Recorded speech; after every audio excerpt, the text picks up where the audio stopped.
Bonjour, j'espère que vous allez très bien. Alors, toujours dans la présentation de ces logiciels, qui est un logiciel très innovant, nous avons fait quelques mises à jour pour rendre ça encore beaucoup plus innovant, en fait. Ça veut dire que ici, ça se rapproche vraiment au grand logiciel et au standard vraiment international. Donc, ce qui a été mis à jour ici, c'est-à-dire que vous voyez Protem. Protem, c'est un logiciel, c'est un SaaS qui pilote, en fait, qui en lui tous les modules, toute la gestion de votre entreprise à 360 degrés. Donc, vous gérez les achats, vous gérez tout, hein, la fiscalité, la comptabilité, la trésorerie. Et donc, c'est un logiciel que tout entrepreneur devrait avoir.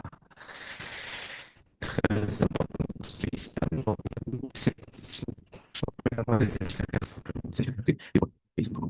Voilà.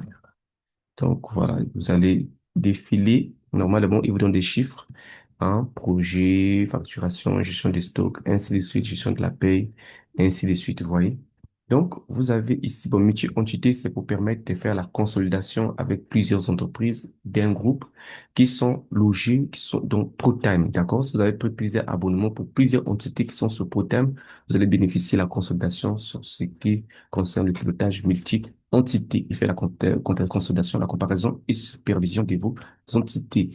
Ici, la comptabilité, alors qu'est-ce que ça va se passer? C'est que ici, la comptabilité, il vous décompose la comptabilité, en fait, ici, il y a la trésorerie et la fiscalité. D'accord? Et tout ceci se trouve au niveau financier. Si je clique ici, tu vois, tout ça est regroupé et donc on a rendu cela pliable. En fait, quand je vais cliquer comme ça, la finance se décompose. Dans la finance, on retrouve la comptabilité, on retrouve la trésorerie et on retrouve la fiscalité. Très important. Donc, dans la menu comptabilité, on va retrouver voilà, la configuration. La configuration, c'est là où on va créer l'exercice. On va clôturer un exercice. On vous montrera comment on peut faire la clôture. Vous avez ici le plan comptable qui peut être modifié. D'accord? Il y a la possibilité de le faire. Alors ici, on va prévoir, ouais. Ici, vous pouvez modifier les comptes, hein. Et là, vous pouvez supprimer, modifier ou bloquer un compte pour que ce ne soit plus disponible. Vous avez ici la partie compte tiers, qu'on peut créer les comptes tiers, on peut faire la gestion des tiers. Ici, le paramétrage qui est ici, en fait, il récupère le paramétrage qu'on avait déjà mis de l'autre côté là-bas. Mais ici, vous avez la possibilité de pouvoir valider les multi-devises pour la saisie multi-devises, les numérotations et les comptabilités analytiques.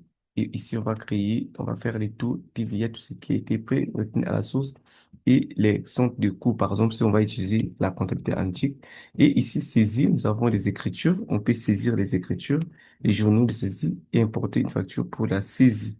D'accord? Et ici, nous avons la trésorerie. Donc, la trésorerie ici ne considérez pas. Vous avez des immobilisations. Dans les immobilisations, vous avez les dashboards, des immobilisations. Vous avez les registres, vous savez les importer. Vous allez passer ici automatiquement l'éducation et vous allez ajouter une mobilisation en cliquant ici. D'accord? Donc, voilà. Une fois que cela est en fait, vous avez ici la partie reporting, toujours de la comptabilité. Vous avez la reporting, vous avez ici les états, vous avez ici tous les états, vous avez l'état comptable général et l'état comptable analytique de la balance analytique, web analytique, compte de résultat analytique, ce que vous avez choisi, et analytique. Vous avez les états financiers, vous avez ici alias fiscal, DCF, vous avez les grands des tiers, vous avez la balance des tiers.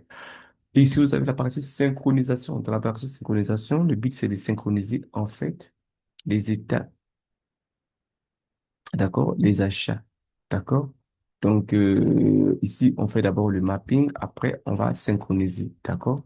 Donc, tout ceci se trouve, et donc, la synchronisation, le but, c'est que ça va enregistrer au niveau, ça va enregistrer déjà de la comptabilité. Comme synchroniser, c'est que les écritures quittent, par exemple, la facturation pour aller de la comptabilité.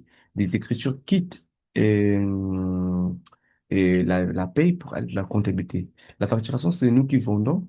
Nous avons des stocks, nous avons des frais de prestation des stocks peuvent être aussi passés en comptabilité, les achats et les CRM. Donc, et ça va faire en sorte de gagner en temps de saisie. Parce que si les écritures peuvent être synchronisées rapidement, automatiquement, on n'aura pas beaucoup de saisies manuelles à faire. C'est ça l'avantage de ce logiciel. Vous avez ici la partie configuration. Donc, pour configurer en fait les différents mappings qu'on peut faire pour tout, pour la paye, ainsi de suite, pour la facturation et pas seulement pour la facturation, aussi pour les stocks, les achats, ainsi de suite. Donc voilà. Et ici, nous avons l'historique.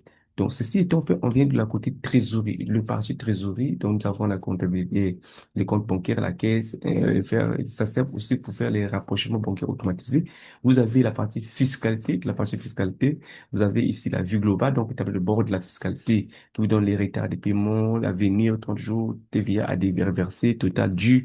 Et l'objectif, c'était de permettre d'avoir ici 100% de conformité au niveau du point de vue fiscalité. Donc, vous serez sûr que vous n'aurez pas de redressement en vue. D'accord? Donc, vous anticipez sur les redressements, sur les pénalités à travers ces tables de bord. Vous avez ici les calendriers fiscaux, vous avez la TVA, vous avez la compte IS, vous avez les retenues à la source, vous avez la patente, vous avez les déclarations, vous avez les budgets fiscaux et bien, il y en a d'autres qui peuvent venir. La TOD, les contrôles fiscaux historiques. Les contrôles fiscaux, c'est là où il y a des redressements à faire.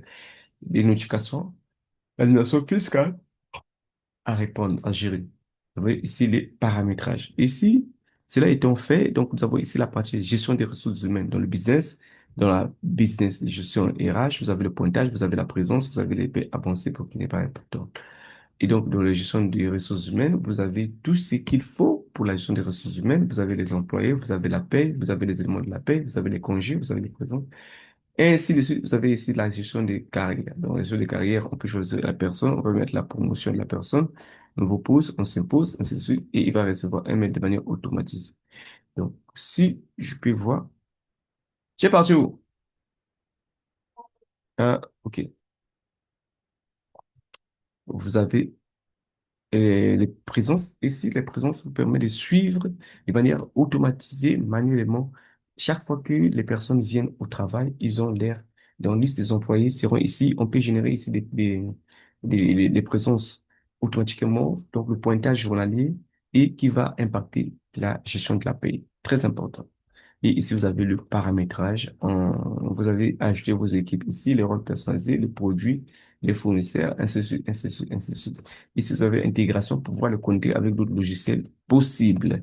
Et ici, vous avez des tarifs. Et donc, les tarifs, vous allez prendre annuel pour avoir une réduction à 20%, d'accord? Et les frais de formation et des paramétrages qui seront ajoutés. Une fois que cela est fait, je vous souhaite une excellente journée et à très bientôt. N'hésitez pas à vous abonner et à créer votre compte sur ProTime.